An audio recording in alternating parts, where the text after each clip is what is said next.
Malaquías capítulo 1, mis hermanos, dice la palabra del Señor, profecía de la palabra de Jehová contra Israel por medio de Malaquías. Yo os he amado, dice Jehová, y dijisteis, ¿en qué nos amaste? ¿No era Esaú hermano de Jacob? Dice Jehová, y amé a Jacob. Y a Esaú aborrecí y convertí sus montes en desolación y abandoné su heredad para los chacales del desierto.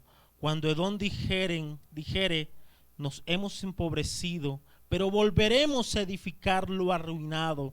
Así ha dicho Jehová de los ejércitos: ellos edificarán y yo destruiré, y les llamarán territorio de impiedad y pueblo contra el cual Jehová está indignado para siempre. Y vuestros ojos lo verán y diréis: sea Jehová engrandecido más allá de los límites de Israel. Mis hermanos, el Señor añada bendición a su palabra. Pareciera, mis hermanos, que cuando alguien pasa por una adversidad, pareciera que sus ojos se nublaran, mis hermanos. Pareciera que cuando algunas personas pasan por algunas calamidades, por algunas adversidades, sus ojos se nublaran. Y no solo sus ojos se nublan, sino que pareciera que su mente colapsa. Pareciera que su mente, su adversidad no le permite a sus ojos, a su mente pensar en las muchas cosas buenas que Dios ha hecho a favor de sus vidas. Eso suele pasar, mis hermanos, cuando algunas personas están en medio de la calamidad, en medio de la prueba, mis hermanos. Sin embargo, Dios nos ayude y nos dé la gracia para que no olvidemos, para que sigamos viendo en medio de la adversidad las bondades del Señor, y para que no olvidemos, mis hermanos, las muchas cosas buenas que Dios ha hecho a nuestro favor. Dice el Salmo capítulo 103 versículos 2 al 8 lo siguiente. Miren lo que dice el salmista, estas palabras que muchos de ustedes han escuchado. Dice el salmista: bendice, alma mía, a Jehová, y no olvides ninguno de sus beneficios. Verso 3: Él es quien perdona todas tus iniquidades, el que sana todas tus dolencias, el que rescata del hoyo tu vida, el que te corona de favores y misericordias, el que sacia de bien tu boca, de modo que te rejuvenezcas como el águila. Jehová es el que hace justicia y derecho a todos los que padecen violencia. Sus caminos notificó a Moisés, y a los hijos de Israel sus obras. Misericordioso y clemente es Jehová, lento para la ira y grande en misericordia. Mis hermanos, cuántas cosas espectaculares vemos en este pasaje que Dios ha hecho por nosotros. Él es el que ha perdonado nuestras maldades. Él es el que corona de bien nuestras vidas. Muchas cosas vemos en este pasaje, las cuales Dios ha hecho por nosotros. Pero cuán triste es pensar o saber que en medio de la adversidad, en medio de la dificultad, muchas personas, mis hermanos, muchos hermanos y hermanas se olvidan de lo que Dios ha hecho por ellos. Por eso dije que pareciera que en medio de la adversidad los ojos de algunas personas se nublaran y sus mentes cayeran en un colapso. Pero el salmista se dirige a su alma, a su corazón, y le recuerda y le dice que debe bendecir al Dios que ha hecho todas estas cosas buenas a su favor. A veces, mis hermanos, como les decía, caemos por la adversidad en eso y nos olvidamos de esas cosas buenas que Dios ha hecho y comenzamos a cuestionar el perfecto amor de Dios. En el tiempo de Malaquías, mis hermanos, la gente estaba pasando por muchas adversidades. Habían pasado después del exilio, después que vinieron de Babilonia, en el tiempo de Malaquías, habían pasado aproximadamente 100 años desde que el pueblo volvió del exilio, y Dios había levantado hombres como Ageo, hombres como Zacarías, para exhortar el pueblo, mis hermanos, y no solamente para exhortar al pueblo, sino para traer promesas gloriosas al pueblo. Pero resulta, mis hermanos, que estas promesas en el tiempo de Malaquías no se habían cumplido. Muchas cosas estaban pasando adversas en la vida del pueblo. Las cosechas no eran buenas, la economía no era buena en medio del pueblo, mis hermanos. Y el pueblo comenzó a cuestionar el amor de Dios. Y ellos estaban pasando por cosas difíciles. Cuando yo pensaba en las malas cosechas, me pasó algo bien interesante esta semana. Mi mamá me estuvo llamando, estuvo charlando con ella. Y me decía: hijo, estoy preocupado porque Roberto, decir mi papá, va a perder el maíz porque no ha llovido. Y yo le decía: pues madre, oremos al Señor, que sea Él derramando la lluvia. Y había una preocupación en su corazón, y esa preocupación fue transmitida, porque uno dice: claro, mi papá trabajó allí, también pagó trabajadores, personas para que estuvieran trabajando en eso, para que perdiera la cosecha. Uno dice: uy, duro. Sin embargo, ayer me llamó y me dijo: llovió. Y bueno, gracias al Señor. Pero son situaciones adversas. Algo como eso estaba pasando el pueblo. No llovían, las cosechas se dañaban, venía la plaga. Era algo duro, y ellos comenzaron a cuestionar el amor de Dios. Así que con eso en mente, mis hermanos, continuemos con nuestro estudio de Malaquías. Versículo 1. Dice la palabra: profecía de la palabra de Jehová contra Israel por medio de Malaquías. Mis hermanos, hace 8 días dijimos que el contenido de este libro era de origen divino, que no era palabra de Malaquías, que no era una invención de Malaquías, sino que era palabra de ¿quién? Palabra de Dios. No solamente dijimos eso, también dijimos, mis hermanos, que el mensaje de Malaquías era un mensaje fuerte. De hecho, el mismo significado de la palabra profecía, que era carga, sufrimiento, deja ver lo fuerte que era este mensaje. Decíamos, mis hermanos, que el mensaje que iba a traer Dios por medio de Malaquías era un mensaje de corrección. Y también alcanzamos a ver en el versículo 2 cómo comenzó o cómo Dios empieza este mensaje de corrección, y la manera en que Dios empieza este mensaje de corrección la encontramos en el versículo 2. Ya esto lo vimos. Dice: yo os he amado, dice Jehová.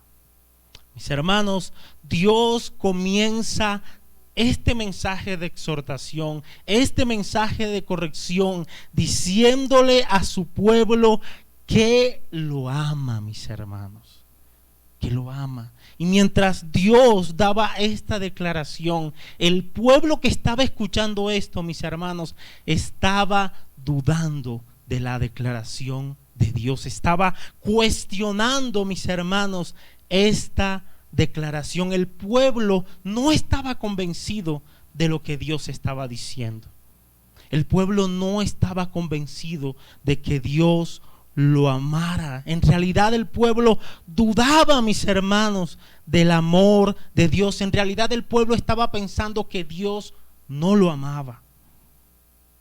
El pueblo, mis hermanos, estaba relacionando, haciendo una exagerada relación del amor de Dios con las bendiciones materiales. Ellos no tenían cosechas, estaban pasándola mal económicamente, y por esa circunstancia, por esa situación, mis hermanos, ellos llegaron a la conclusión de que Dios no los amaba, y llegaron a la atrevida conclusión de cuestionar el amor de Dios. Yo no sé ustedes, mis hermanos, pero en el caso mío, si yo me hubiera levantado a mi Padre terrenal a cuestionarlo de esa manera, no habría salido bien librado. No habría salido bien librado. Pero el pueblo se levanta, mis hermanos, y cuestiona el amor de Dios. Porque, insisto, estaban haciendo una estrecha relación del amor de Dios con las bendiciones materiales. Pero, mis hermanos, debo decirles que las bendiciones materiales no necesariamente le dicen a alguien que Dios le ama. No necesariamente. La ausencia de bendiciones materiales no le dicen a alguien que Dios le ama. Incluso la presencia de bendiciones materiales en la vida de una persona no le está diciendo a Dios, no le está diciendo a esa persona que le ama. No tiene que ver con eso. No es lo único, mis hermanos. Yo creo que hay una manera más determinante en que Dios nos dice que nos ama, y eso lo vamos a ver a medida que avancemos en el mensaje. Cuando nosotros recuerdan al salmista, para ponerles un ejemplo, que no necesariamente las bendiciones materiales, la presencia de bendiciones materiales en la vida de alguien, no necesariamente están diciendo que le ama, o que la ausencia de bendiciones materiales no necesariamente le está diciendo a una persona que Dios no le ama. Recuerdan al salmista, el salmista ve a los impíos y los ve prosperar, mis hermanos, y prosperar y prosperar. Pero pregunta, ¿Dios amaba a estos impíos de manera salvífica? No, mis hermanos. Dios estaba irado contra ellos. Hay muchas personas malvadas, hay muchas personas no creyentes que no aman a Dios, que no son amados por Dios, sin embargo tienen muchas bendiciones materiales, sin embargo tienen muchas propiedades. Pensemos en el Imperio Romano, mis hermanos. Era un imperio muy poderoso, muy rico, sin embargo eran personas malvadas en gran manera y no amados por el Señor. Así que las bendiciones materiales no necesariamente dicen que Dios ama a alguien, pero la ausencia de ellas tampoco necesariamente dicen que Dios no ama a alguien. Y quiero poner un ejemplo, mis hermanos. Hay una persona a la cual Dios le quitó todo lo que se le puede quitar a un ser humano. Y yo creo que ustedes ya saben de quién estoy hablando, de Job. A él se le quitó las riquezas, mis hermanos, duro. Después de haber tenido muchas propiedades, Dios le quita las riquezas soberanamente. O Dios permite que sus riquezas sean quitadas. ¿Duro o no es duro, mis hermanos? Duro. Pero no solamente eso, Dios permite que se le quiten sus hijos. ¿Cuán duro es para un padre perder a sus hijos? Yo creo que lo que esperan los padres es que sus hijos los entierren a ellos y no ellos enterrar a sus hijos. Cuán duro fue para Job perder a sus hijos. Y no solamente eso, no solamente perdió sus riquezas, no solamente perdió sus hijos, mis hermanos, no solamente, y también deja ver la palabra que perdió su salud. Y lo que no le fue quitado, que fue su esposa, imaginen lo que hizo. No lo apoyó, no lo animó. Lo que le dijo aquella mujer a Job fue: maldice a Dios y muérete. Fuerte, mis hermanos, lo que estaba experimentando aquel hombre. Sin embargo, era un hombre amado por Dios. Nota, mis hermanos, que la ausencia de bendiciones materiales, la presencia de las adversidades en la vida de algunas personas, no necesariamente está diciendo que Dios no ama a esa persona. Y tenemos el ejemplo de este hombre. Dios le quitó muchas cosas, sin embargo era un hombre amado por Dios. Y Job, mis hermanos, en el capítulo 13, en la parte B del versículo 15, pudo decir lo siguiente: he aquí, aunque él me matare, en él esperaré. Glorioso, mis hermanos. Job se dirige al Señor y le dice: aunque él me matare, en él esperaré. Aplicación, mis hermanos: pueda que la adversidad te arrebate el empleo, pueda que te arrebate tu economía, tu salud, la vida de tus familiares, aún tu propia vida. Pero si eres hijo, hija de Dios, ninguna adversidad podrá arrebatarte el amor de Dios. Nada, mis hermanos, nada podrá arrebatarte el amor de Dios. Recuerda las palabras de Job: aunque él me matare, en él esperaré. Mis hermanos, aunque estén en medio de la adversidad, aunque tu salud te sea quitada, aunque tu empleo te sea quitada, te sea quitado, aunque tu economía se venga al piso, aunque pierdas tu salud, aunque pierdas la vida de tus familiares, aunque pierdas tu propia vida, aún puedes seguir confiando y esperando en el Dios bueno y maravilloso que ama profundamente a su pueblo. Recuerda las palabras de Romanos capítulo 8, versículos 35 al 39. ¿Quién nos separará del amor de Cristo? ¿Tribulación? Sí, mi hermano, ¿podrá separarnos? ¿O angustia? ¿Podrá separarnos? ¿O persecución? ¿O hambre? ¿O desnudez? ¿O peligro? ¿O espada?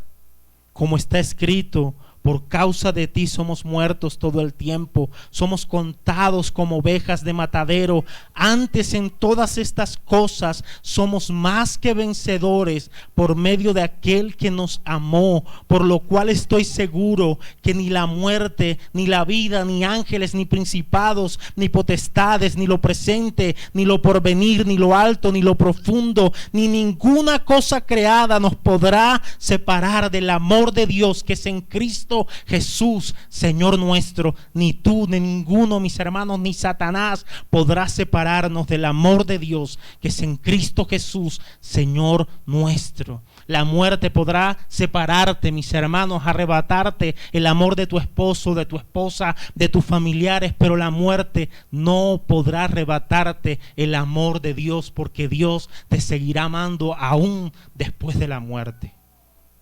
Dios te seguirá amando aún después de la muerte, mis hermanos. Él nos guiará más allá de la muerte. Él nos guiará más allá de la muerte. Así que, como acabamos de ver, mis hermanos, no siempre la ausencia de bendiciones materiales quiere decir que Dios no nos ama. Como tampoco la presencia de bendiciones materiales quiere decir que Dios ame a alguien. Con esto, mis hermanos, quiero decir que las bendiciones materiales no son determinantes. Escuchen estos. Las bendiciones materiales no son determinantes para llegar a la conclusión de que Dios nos ama o no nos ama. No son determinantes.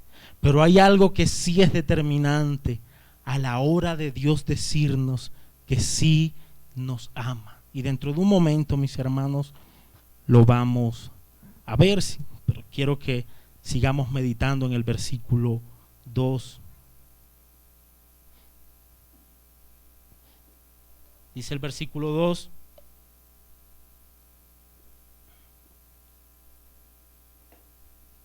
yo os he amado, dice Jehová, y dijisteis: ¿en qué nos amasteis?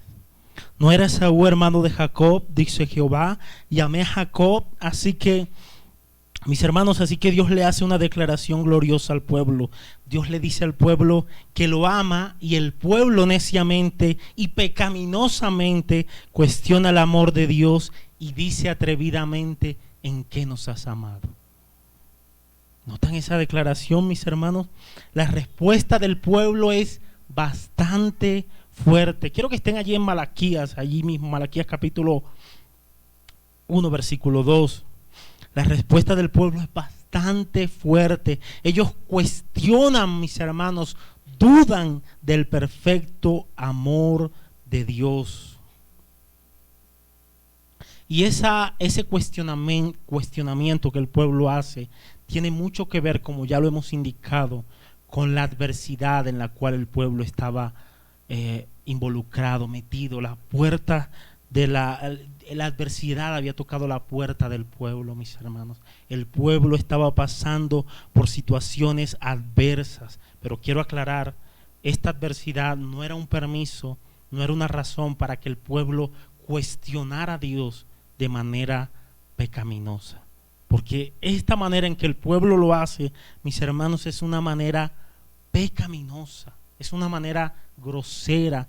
No piensen que soy un poco polémico, no voy a crearles polémica, pero pienso que esa respuesta del pueblo es grosera, mis hermanos, grosera, altanera. Incluso con esa respuesta, mis hermanos, el pueblo no solamente está poniendo en duda el amor de Dios, sino que también está poniendo en duda la veracidad de Dios.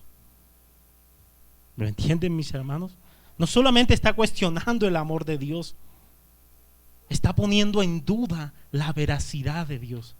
Es Dios quien está diciendo que los ama, mis hermanos. No es un ser humano, no es cualquiera, es Dios, el Dios que no miente. El Dios que dice el libro de Romanos, todo hombre mentiroso y sea Dios veraz. El Dios verdadero, el Dios que habla toda verdad, les está diciendo que los ama, y ellos están poniendo en duda ese amor y también poniendo en duda la veracidad de Dios. Así que es fuerte, mis hermanos, esas palabras. Como les decía hace un ratico, yo no sé ustedes, pero si yo le hubiera hablado a mi padre de esa manera, no habría salido bien librado.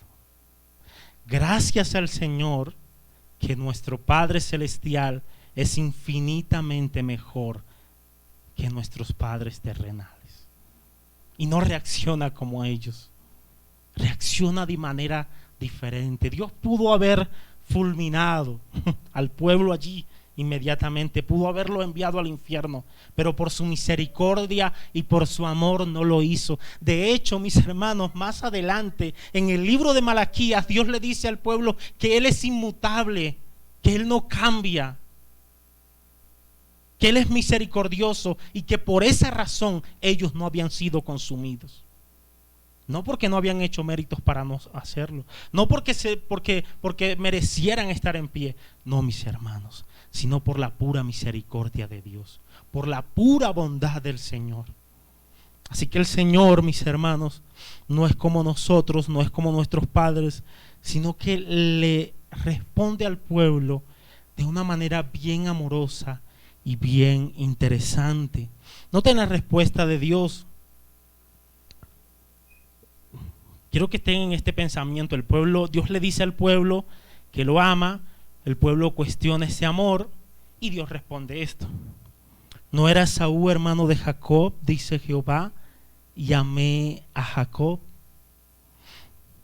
Así que Dios le declara al pueblo que lo ama. El pueblo cuestiona esa declaración divina, diciendo en qué nos has amado, y Dios gloriosamente le demuestra al pueblo de que Él sí lo ha amado. La pregunta es, ¿qué clase de amor es ese? ¿Qué clase de amor es ese que vemos en Malaquías capítulo 1 versículo 2? Bueno, por lo menos vamos a ver ese amor. Vamos a ver que ese amor es un amor de pacto, mis hermanos, un amor pactual. Dice la Biblia de Estudio Herencia Reformada lo siguiente: el amor de Dios se manifiesta en el pacto que Él inicia con su pueblo. Es un amor de elección, es un amor electivo. Un profesor en teología, mis hermanos, llamado Juan José Pérez, lo diría de la siguiente manera: el amor aquí debe verse dentro del contexto de las relaciones pactuales. O sea que este amor no tiene tanto que ver con que te doy, aunque todas esas cosas van involucradas y Dios puede bendecir en su amor a muchas personas. Acá el amor tiene que ver más con relación, con una relación de pacto. Y Dios le va a mostrar al pueblo que lo ama, mis hermanos, y que lo amará profundamente. ¿Y en qué se lo va a demostrar, mis hermanos? En que Él los eligió como pueblo. De esa manera Dios le demuestra al pueblo que Él los ama. ¿De qué manera, mis hermanos? En que Él los escogió como su pueblo soberanamente. Esa sería la interpretación rápida del pasaje. Pero yo quiero que meditemos un poquito más, mis hermanos, en las palabras de este versículo, en la respuesta divina, en la respuesta del Señor. ¿No era Esaú hermano de Jacob?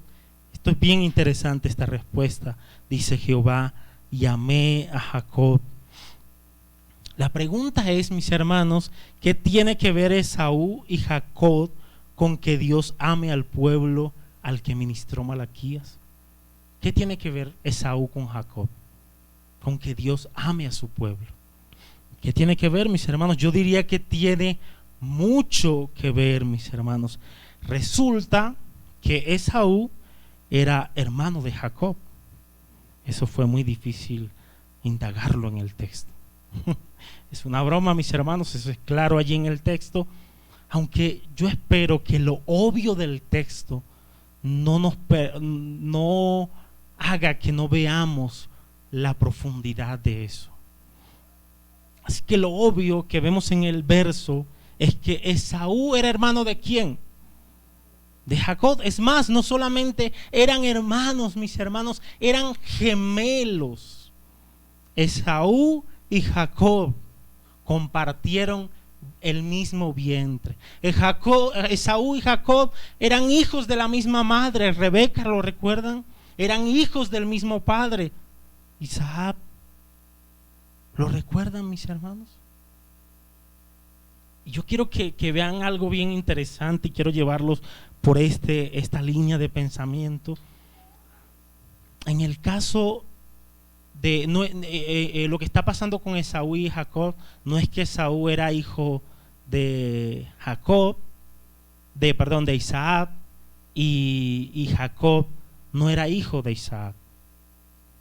O no es que Jacob sea hijo de Isaac y Esaú no lo sea.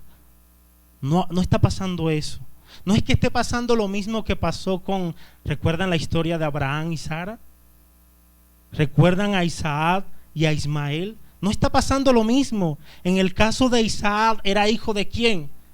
De Sara y de Abraham, es decir, hijos de la promesa. Había una preferencia por Isaac. En el caso de Ismael, era hijo de Agar, si no estoy mal, se llamaba la esclava, y de Abraham. No era hijo de la promesa. Pero no estamos hablando de eso. En el caso de Jacob y de Esaú es un caso diferente, mis hermanos. Es un caso diferente. Estamos hablando de alguien que compartieron el mismo vientre, la misma madre, el mismo padre. Humanamente no había preferencia. De hecho, si pensamos en lo humano, la historia nos deja ver que el primogénito, el que tenía el privilegio de la primogenitura, no era Jacob, sino ¿quién? Esaú. Así que humanamente, mis hermanos, Esaú tenía más méritos para ser escogido por Dios. Sin embargo, ¿qué hace Dios? Eran hermanos, eran gemelos, hijos de la misma madre, hijos del mismo padre. Dios pudo haber escogido a Esaú. ¿Sí o no? El caso de Abraham es diferente, de Isaac y de Ismael es diferente. Dios pudo haber escogido a Esaú, pero no lo hizo, mis hermanos. Dios en su soberanía permitió que Jacob fuera el receptor de su misericordia, fuera el receptor de su amor, fuera el receptor de su gracia. Y quiero decir algo: tanto Jacob como Esaú se merecían la ira de Dios, pero Dios en su soberanía decide a uno darles misericordia y a otro darle juicio, mis hermanos. Ellos merecían el juicio de Dios. El punto resaltante en esta historia, mis hermanos, es que Dios le plació amar a Jacob aunque él no lo mereciera. De hecho, mis hermanos, Pablo en Romanos capítulo 9, hablando de este mismo ejemplo de Esaú y de Jacob, nos deja ver que que Jacob no había hecho nada malo como para no merecer ser escogido por Dios, pero tampoco había hecho nada bueno como para merecer ser escogido por Dios. ¿Qué nos deja ver Pablo en Romanos 9? Que fue una decisión absolutamente de Dios, que fue una decisión soberana de Dios, mis hermanos. Dios soberanamente le plació amar a Jacob y aborrecer a Esaú. Ese es el Dios soberano que tenemos. Ese es el Dios que nos eligió. La pregunta es, mis hermanos, ¿es injusto que Dios amara a Jacob y aborreciera a Esaú? ¿Es injusto?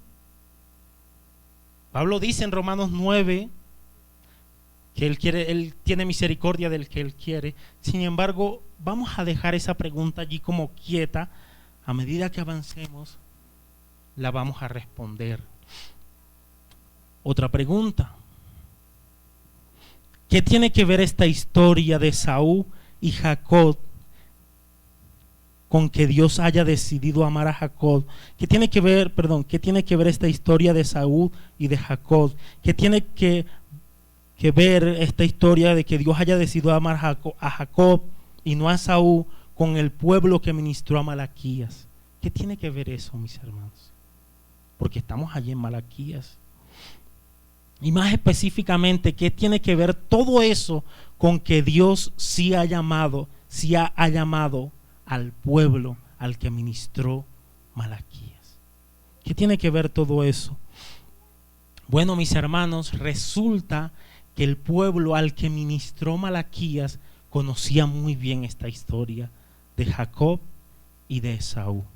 Ellos sabían, mis hermanos, que Jacob crecería y de Jacob saldría una nación llamada ¿cómo? Israel.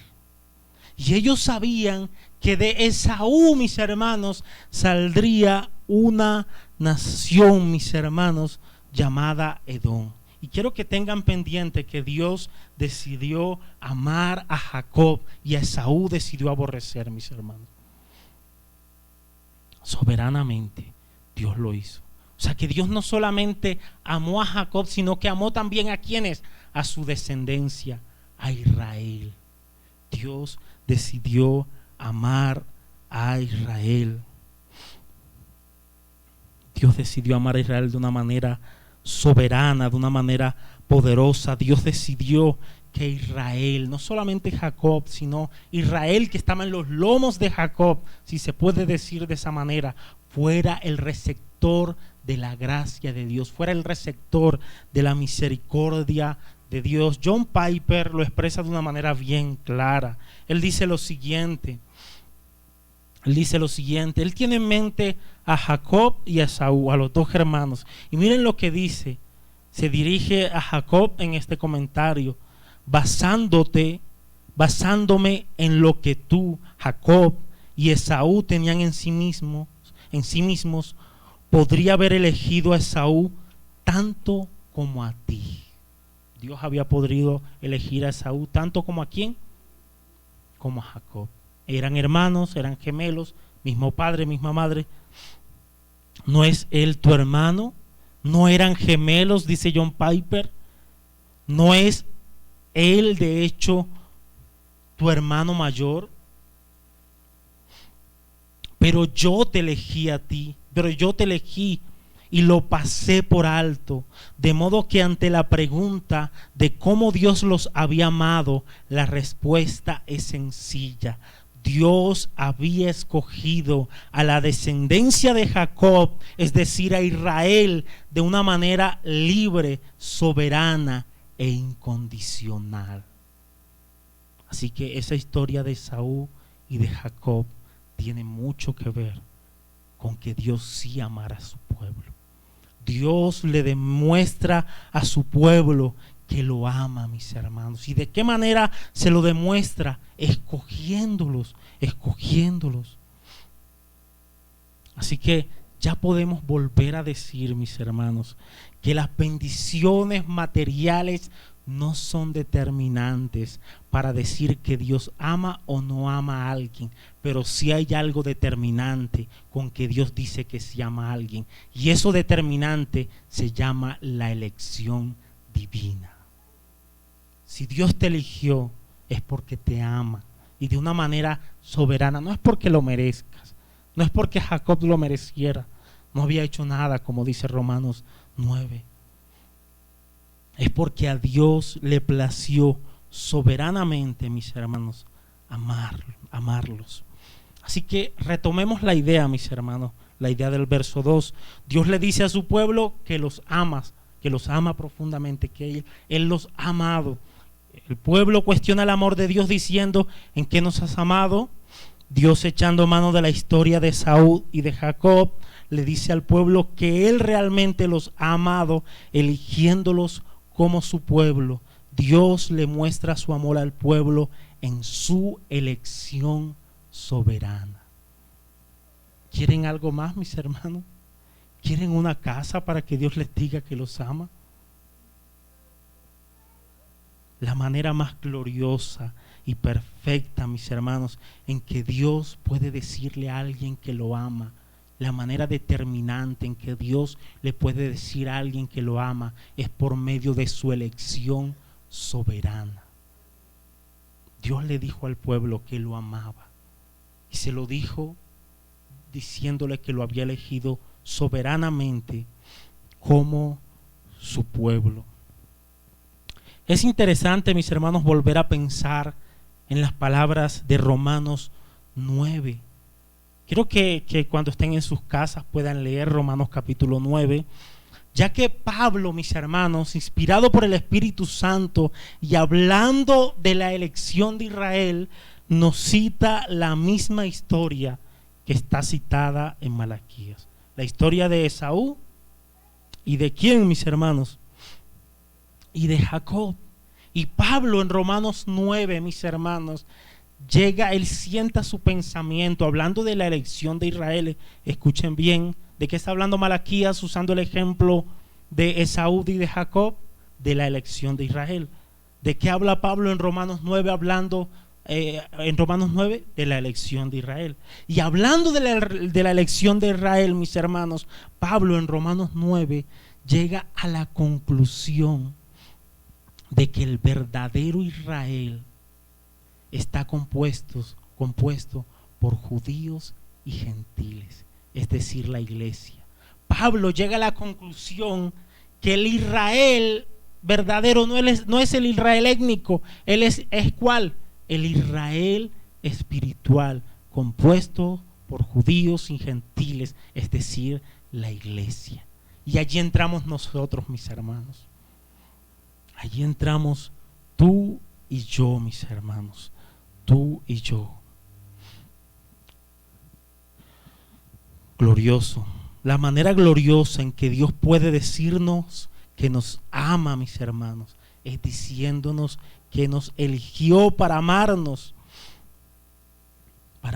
y por todo el pensamiento paulino, mis hermanos, no solamente por Romanos 9, sino por todo el pensamiento paulino en el Nuevo Testamento, sabemos que esa elección de Israel, del Israel espiritual, mis hermanos, del verdadero Israel, del verdadero pueblo de Dios, esa elección solo fue posible por Cristo y en Cristo. No hay otra manera. Mis hermanos, todo el pueblo de Dios en todas las épocas ha sido salvo de una manera, por Cristo y en Cristo.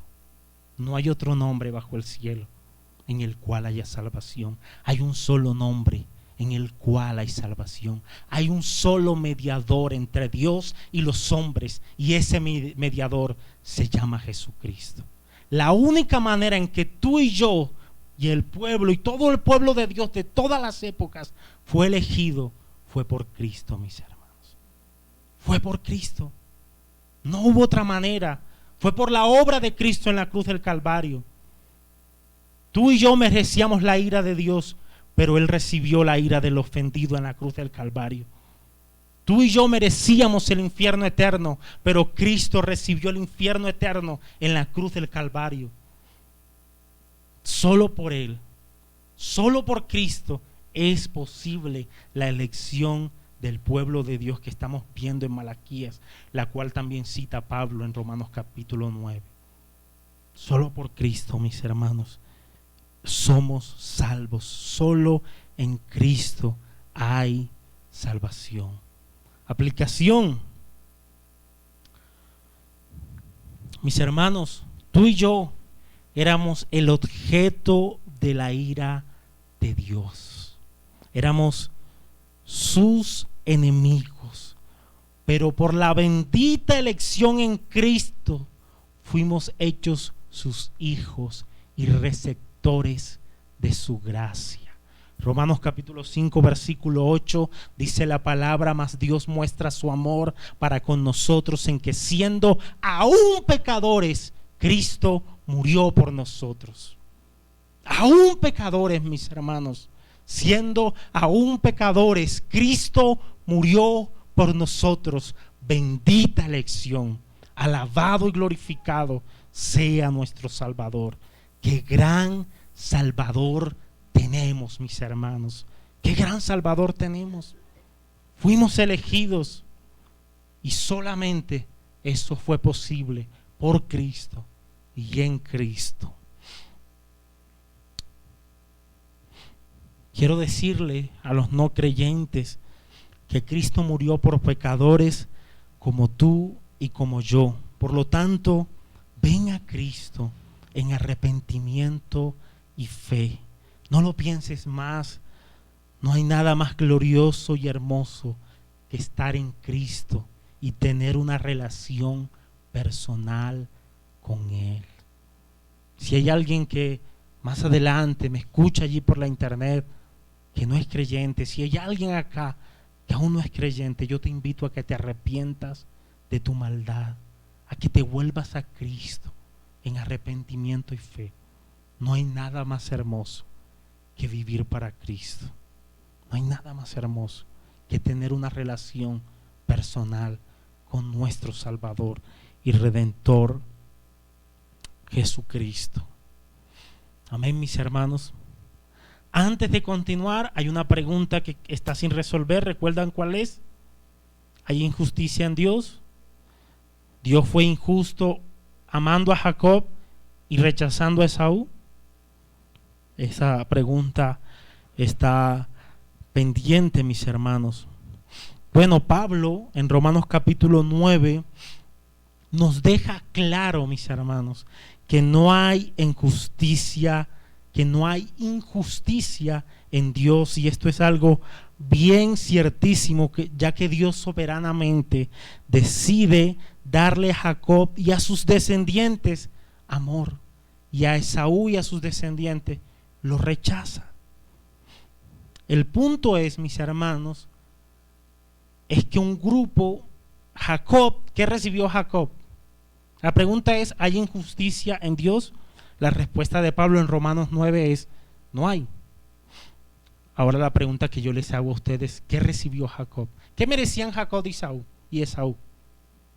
La ira de Dios. Merecían la ira de Dios. ¿Qué recibió Jacob? Misericordia. ¿Qué recibió Esaú? Justicia. Ninguno recibió injusticia. Un grupo recibió misericordia, Jacob y sus descendientes, y por extensión nosotros. Otro grupo recibió justicia, Esaú y sus descendientes, y todos aquellos que no creen en Cristo. Pero ninguno recibió injusticia. Por lo tanto, mis hermanos, podemos decir que no tenemos un Dios injusto. Tenemos un Dios misericordioso y un Dios justo. Los salvos recibirán ¿qué? Misericordia. ¿Merecen la ira de Dios? Sí, pero soberanamente recibirán misericordia. Los no creyentes recibirán justicia, pero ninguno podrá decir que recibirá injusticia, pues nuestro Dios es un Dios justo, mis hermanos. Así que Dios será alabado y glorificado, ya sea por medio de su misericordia, salvando a algunos creyentes, o por medio de su justicia, condenando a algunas personas en el infierno si no se arrepienten. Pero en Dios no hay injusticia alguna. De hecho, podemos decir con tranquilidad que la doctrina de la elección no es injusta. La doctrina de la elección es una doctrina misericordiosa y justa, pero no injusta. Nuestro Dios, mis hermanos, es un Dios justo, justo. Y termino este punto citando las palabras de uno de mis profesores en teología llamado Juan José Pérez. Él dice lo siguiente: el punto de Pablo en Romanos 9 es probar que el verdadero Israel no obedece a criterios carnales. No es que Dios ya sabía que esta persona iba a creer y se iba a convertir. No. No habían hecho ni nada bueno ni malo. No obedece a criterios carnales, sino al propósito soberano de Dios. La palabra de Dios no estaba fallando, sino simplemente que Ismael, recuerdan a Ismael, el hermano de Isaac, el hijo de la esclava de Agar, y Esaú no eran parte del verdadero Israel. No es que la palabra de Dios esté fallando, no es que Dios sea injusto. Dios es soberano, y como dice Pablo en Romanos 9, Él tiene misericordia del que Él quiere tener misericordia. Así es Dios. Y gloria a Dios, mis hermanos, que al Señor le ha placido tener misericordia de nosotros. Versículo 3.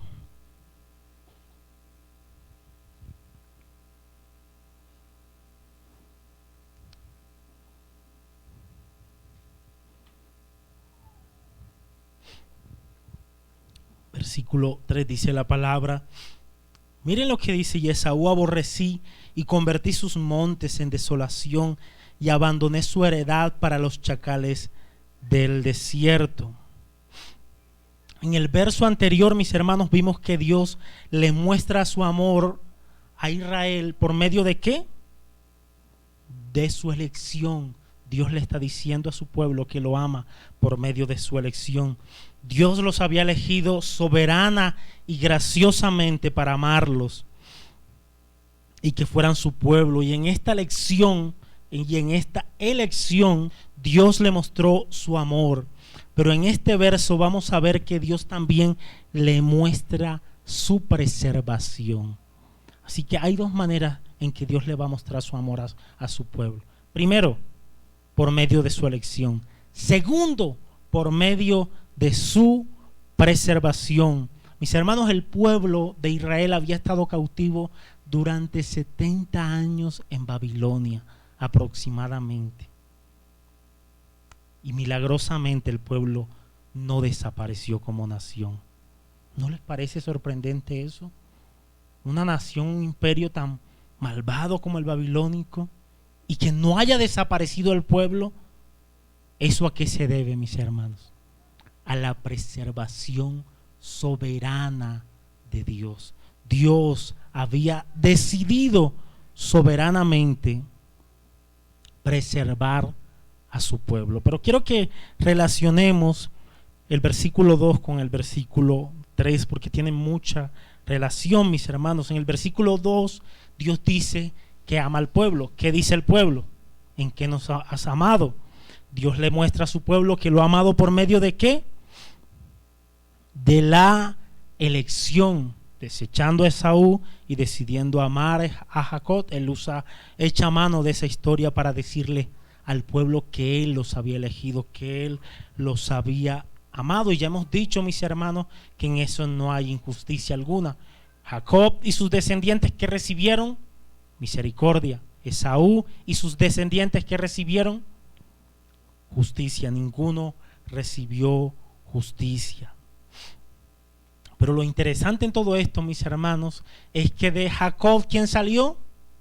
También ya lo hemos dicho. ¿Qué pueblo salió de Jacob? Israel. Y de Esaú, ¿qué pueblo salió? Edom. La pregunta es, ¿quién era Edom?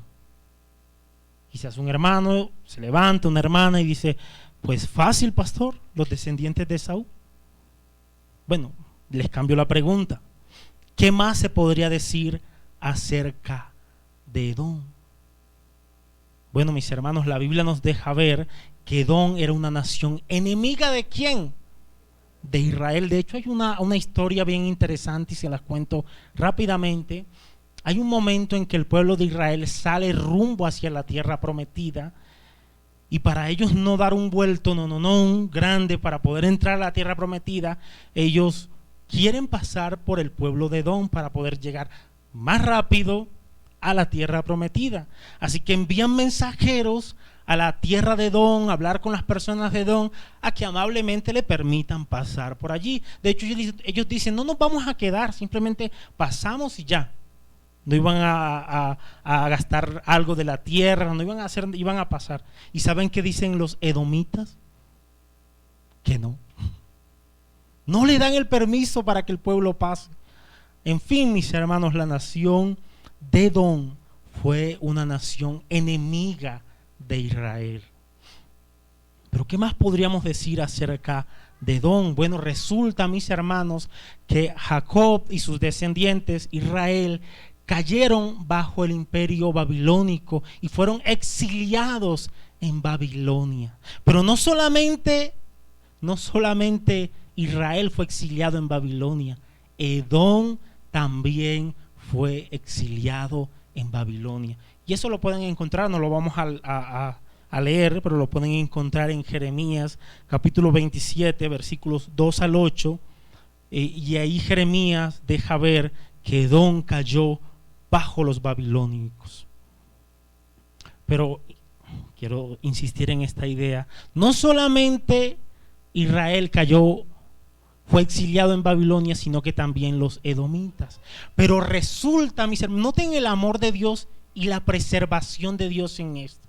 Y noten cómo Dios le está mostrando su amor a su pueblo. Ya se lo dijo por medio de su elección, ahora se lo está diciendo por medio de la preservación. Resulta, mis hermanos, que soberanamente, después de 70 años, el pueblo de Israel regresa y se establece como nación. Y no solamente eso, el culto es restablecido en el pueblo, porque Dios permite que el templo sea reconstruido. Mientras que a Edom no le pasa eso. ¿Notan la preservación de Dios?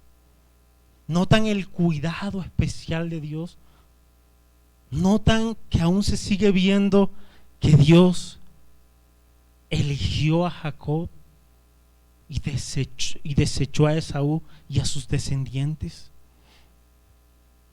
Interesante, mis hermanos, bien interesante. Miren lo que dice, y quiero que, bueno, es que no me da chance ya, pero hay una cita. Perdónenme, mis hermanos, pero la voy a leer. Vamos allí a Ezequiel para que vean las fuertes palabras. Ezequiel capítulo 25, que Dios pronuncia en contra de Edom.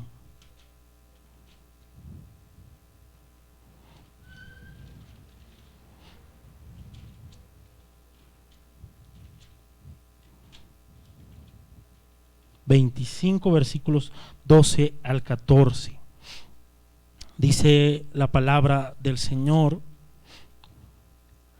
profecía contra Edom. Así ha dicho Jehová el Señor, por lo que hizo Edom. Edom fue una nación enemiga de Israel. Ellos no ayudaron a Israel cuando Israel fue sitiada. Antes se gozaron en que Israel fuera destruida por Babilonia.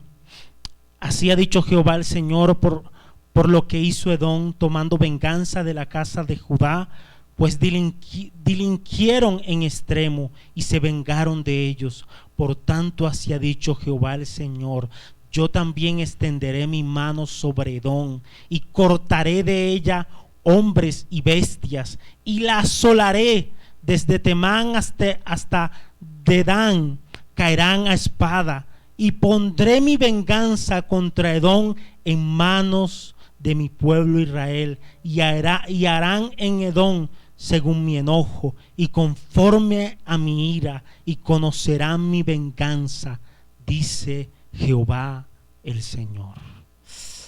Fuertes palabras, mis hermanos.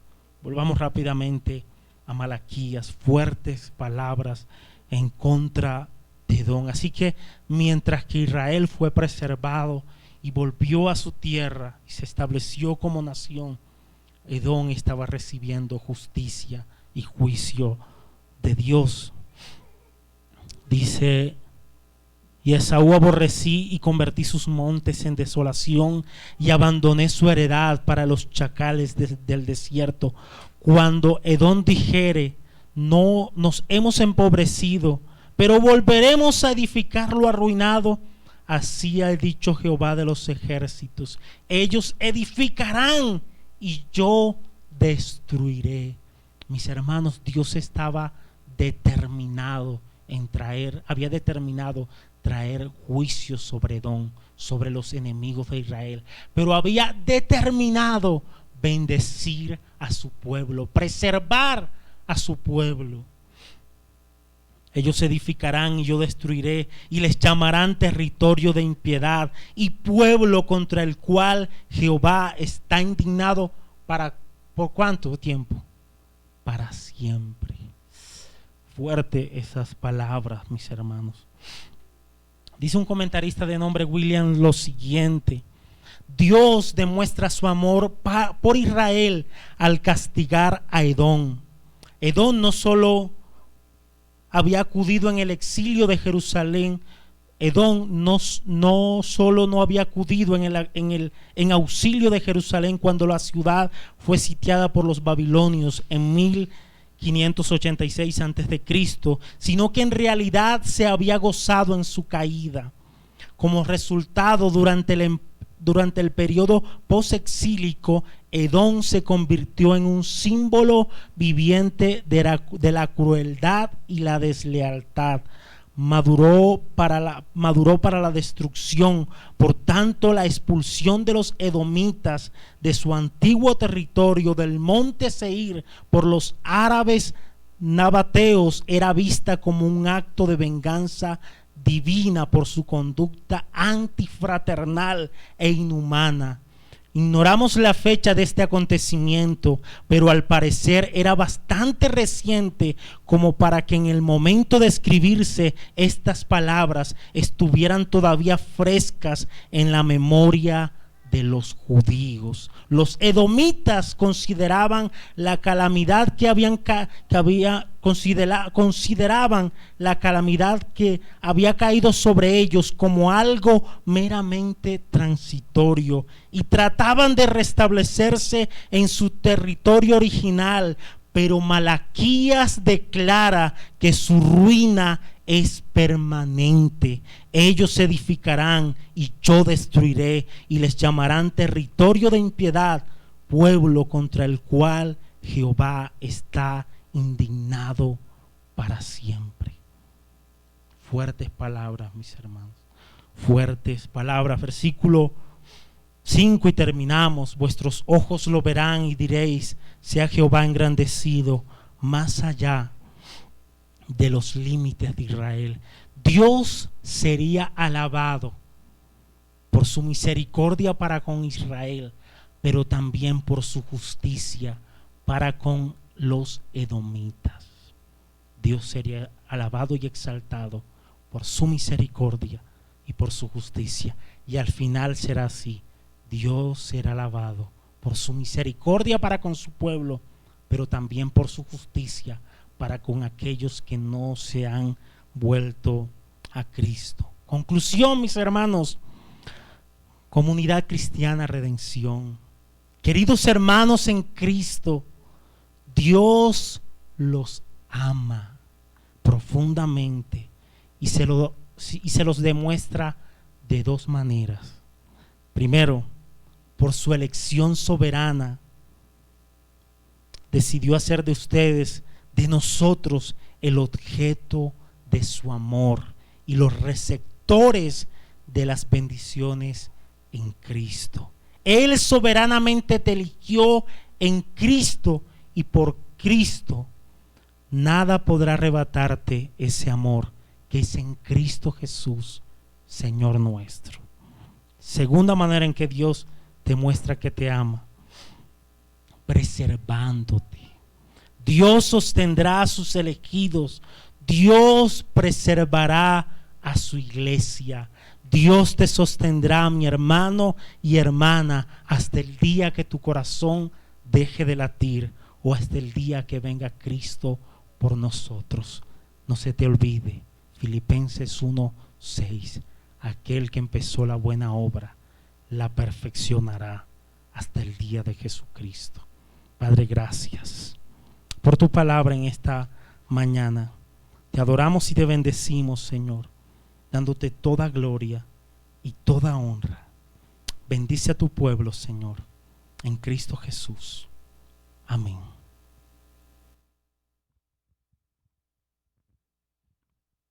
Amén. No se les olvide, Dios nos ama.